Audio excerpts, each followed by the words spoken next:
அனைவருக்கும் வணக்கம். நான் சம்பத். நான் ஆஷா. ஓகே, நம்ம இன்னைக்கு என்ன பார்க்க போறோம்னா ஒரு ஆம்லெட், வித்தியாசமான ஒரு ஆம்லெட் தான் பார்க்க போறோம். சரியா? வித்தியாசமான ஆம்லெட்னா எப்படி நீங்கள் எப்பவும் ஆம்லெட்டில் வெங்காயம் மிளகாலாம் வெட்டி போட்டு பண்ணுவீங்களா, அந்த மாதிரிலாம் இது கொஞ்சம் வித்தியாசமாக இருக்கும். இந்த ஆம்லெட் வந்து மற்ற ஆம்லெட்டில் விட மாறுபட்டதாக இருக்கும். அவிச்ச முட்டை இருக்கு பார்த்தீங்களா, அதை வச்சு நம்ம வந்து ஆம்லெட் பண்ண போகிறோம். சரியா? சொல்லு அதை பற்றி உங்கள் வீட்டில் செஞ்சு பாருங்க ஃப்ரெண்ட்ஸ், ரொம்ப சூப்பராக இருக்கும். அதை பற்றி சொல்ல சொன்னால் வீட்டில் செய்ய சொல்கிறாங்க. நான் சொல்கிறேன், பச்சை முட்டையில் ஆம்லெட் பண்ணுறதுக்கும் அவிச்ச முட்டையில் ஆம்லெட் பண்ணுறதுக்கும் கொஞ்சம் ஒரு வித்தியாசம் இருக்குது. அதை வந்து நம்ம வீடியோவில் பார்க்கலாம் எப்படி பண்ணுறதுன்னு. அவங்க சப்ஸ்கிரைபர்களுக்கு ஏதாவது சொல்லு. என் சப்ஸ்கிரைபருக்கு நல்லா பார்க்குங்க, சப்ஸ்கிரைப் பண்ண மாட்டேங்கிங்க. சப்ஸ்கிரைப் பண்ணால் நல்லாயிருக்கும்.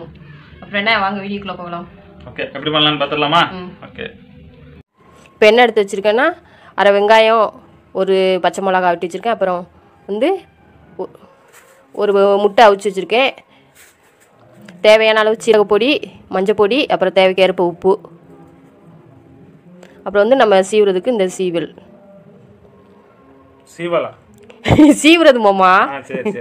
அப்புறம் வந்து நம்ம அந்த ஒரு முட்டை அவிச்சு வச்சுருக்கோம் இல்லையா, அதை வந்து நம்ம இப்போ பொடுசாக அதில் சீவிக்கலாம். கத்திட்டு வெட்டலாம், இதுவும் செய்யலாம். இப்படின்னா கொஞ்சம் டேஸ்ட்டாக நல்லாயிருக்கும் பொடுசாக அரிஞ்சதுனால. அப்புறம் வந்து ஒரு கிளாஸ் எடுத்து வச்சுக்கோங்க. அப்புறம் நம்ம இந்த பச்சை மிளகா வெங்காயம் நறுக்கி வச்சுருக்கோம் இல்லையா, அது உள்ளே சேர்த்துக்கோங்க. அப்புறமா வந்து நம்ம இந்த பொடி, சீரகப்பொடி, மஞ்சள் பொடி, தேவையான உப்பு எடுத்து வச்சுருக்கோம் இல்லையா, அதை கிளாஸில் சேர்த்துக்கோங்க. அப்புறம் நம்ம இந்த சீவி வச்சுருக்கோம் இல்லையா முட்டை, இந்த முட்டையை உள்ளே போட்டுக்கோங்க. உள்ளே போட்டுக்கிட்டாச்சு. அடுத்து வந்து இந்த ஒரு முட்டை இருக்குல்ல, அதை உடச்சி ஊற்றிக்கிடணும் கிளாஸில். பச்சை முட்டையவா? ஆமாம், பச்சை முட்டை தான். சரி, ஓகே. உடச்சி ஊற்றியாச்சுல. அப்புறமா நல்லா ஒன்று போல் நீங்கள் கிளறிக்கோங்க ஃப்ரெண்ட்ஸ். இப்போ பார்த்தீங்கன்னா நல்லா மிக்ஸ் பண்ணியாச்சு பாருங்கள், உங்களுக்கே தெரியும். இந்த பதத்துக்கு நல்லா மிக்ஸ் பண்ணிக்கோங்க. அப்புறம் வந்து தோசைக்கல்ல நல்லா அடுப்பில் காய வச்சு எண்ணெய் ஊற்றிடணும். எண்ணெய் ஊற்றி நம்ம இந்த கலக்கி வச்சுருக்கோம் இல்லையா முட்டை, அதை ஊற்றிக்கோங்க. ஆம்லெட் ஊற்றுற மாதிரி ஊற்றிக்கணும். ஆமாம், ஊற்றிக்கணும். நல்லா வேகட்டும். சுற்றி எண்ணெய் விட்ருக்கேன் பாருங்கள். நல்லா கொஞ்சம் வேக விடுங்க. இது வந்து சாதா ஆம்லேட் மாதிரி இருக்காது, ரொம்ப சாஃப்டாக இருக்கும். பரட்டி போடும்போது பாருங்கள். ஐயோ பார்த்து பரட்டி போடுங்க. ஐயோ, நானே பிச்சிட்டேன், சாரி ஃப்ரெண்ட்ஸ். நீ பார்த்து பரட்டி போட்டுக்கணும். சரி, ஓகே. டக்குன்னு எடுத்து தட்டில் வச்சு கொண்டு வா. நான் கொண்டு வரேன், சாப்பிடுங்க.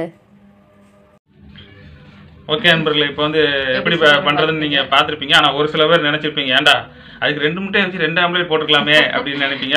போட்டுக்கலாம், நினைச்சு ஒரு வித்தியாசமாக வந்து இது இருக்கு இல்லையா, எத்தனை நாளைக்கு தான் நம்ம அந்த அரைச்சமாகவே அரைச்சிக்கிட்டு இருக்குது, அதான் கொஞ்சம் டிஃப்ரெண்ட்டாக பண்ணுவோமே அப்படின்னு தான் பண்ணோம். ஆனால் உண்மைக்கே சொல்கிறேன், கொஞ்சம் நம்ம மற்ற ஆம்லேட் சாப்பிட்றத விட இது கொஞ்சம் வித்தியாசமாக டேஸ்ட் பயங்கரமாக இருந்துச்சுன்னா நீங்கள் செஞ்சு சாப்பிட்டு ஒரு நாள் ட்ரை பண்ணி பாருங்க. இது ரெகுலராக நம்ம பண்ண முடியாது. தனியாக ஒரு முட்டையை வச்சுக்கிட்டு அதுக்கடுத்து ஏதாவது துருவிக்கிட்டு செஞ்சுக்கிட்டு அது வேலை கொஞ்சம் பெருசாக. ஆனால் வித்தியாசமாக சாப்பிடணும்னு எனக்காவது தோணுச்சுன்னா இந்த மாதிரி செஞ்சு சாப்பிடுங்க. சாப்பிட்டு பார்த்துட்டு எப்படி இருக்குன்னு எனக்கு நீங்கள் கமெண்ட் பண்ணுங்க. ஓகே, தொடர்ந்து இதே மாதிரி வீடியோக்கள் வந்து அப்லோட் பண்ணிட்டே இருக்கும். அதனால மறக்காம சப்ஸ்கிரைப் பண்ணாதவங்க வந்து சப்ஸ்கிரைப் பண்ணிக்கோங்க. சரியா? மேலும் மேலும் எந்த டிஷ் பண்ணலாம் அப்படின்ட்டு நீங்க எங்களுக்கு சப்ஸ்கிரைப் பண்ணிக்கோங்க. இது அடுத்து என்ன டிஷ் பண்ணணும்னு வந்து கமெண்ட் பண்ணுங்க. அவங்க பேச விட்டா கொஞ்சம் வளரிடுவாங்க, அதனால தான் நான் கூட பேசிக்கிட்டு இருக்கேன். ஓகே, அப்புறம் என்ன, இந்த வீடியோ உங்களுக்கு பிடிச்சிருந்துச்சுன்னா லைக் பண்ணுங்க, ஷேர் பண்ணுங்க, கமெண்ட் பண்ணுங்க. அடுத்த ஒரு நல்ல வீடியோவில் வந்து உங்களை சந்திக்கிறோம். அதுவரை உங்களிடமிருந்து விடைபெறுவது சம்பத், ஆஷா.